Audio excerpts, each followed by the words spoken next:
kan hriat theuh angin nisom poruk nisom pasari November sang ni som ni pakhata tuilian vok khan ngar chhip khuwa po atimang ang hle kumtluana an thora sengtuma anin buat sai lain he tuilian hian engma lova chantirin kut bengin a thut tir vele ta an lainat umin tran pui tu an wangai te lung eng tuilian tuat tu zong te hi sarkar le thunei tu te hian hriat puin tran pui thei hra se ti hi kan du pui tak zetani ole ngar chhip tor na chu I han thlir ho vele te ang ole helai mun Ronald Zol Zau hi Farming Cooperative Society Ltd har chip in mala in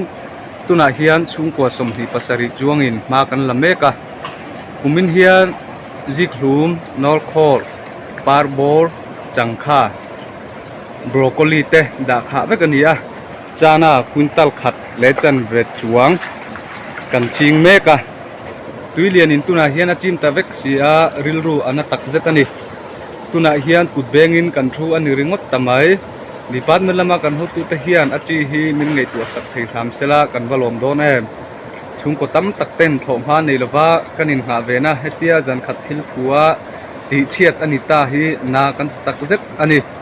tin chuti rolling gam pipe te po alen thaveka ti hian department lam kan hotu ten min ngei tu sak le thei sela kan lom hle ang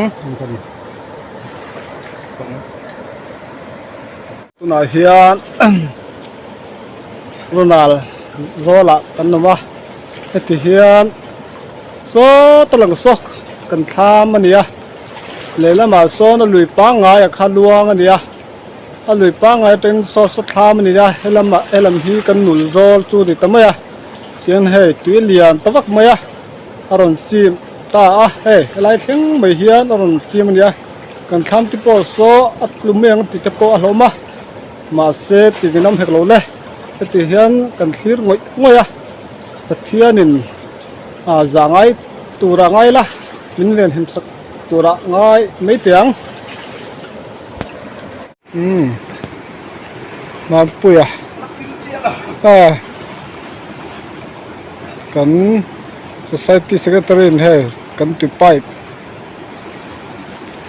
lạc nã về mấy cả tuy liền ạ thu ka ngari sia tui lian pok sia boi thak khop mai mau king lo mo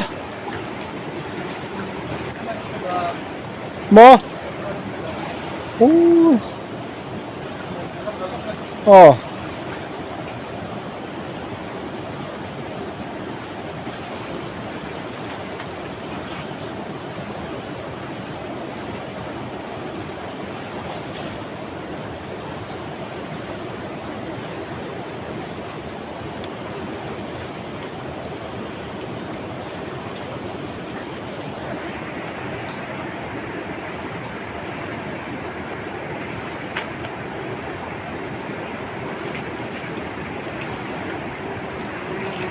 à châu gió khan mà bùi châu gió pir rồi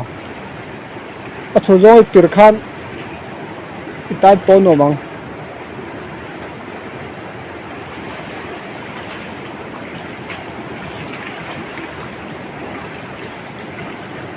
bắt thấy em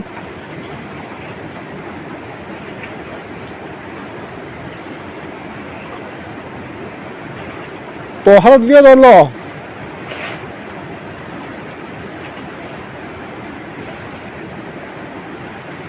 gan bur tu chhau le dei hai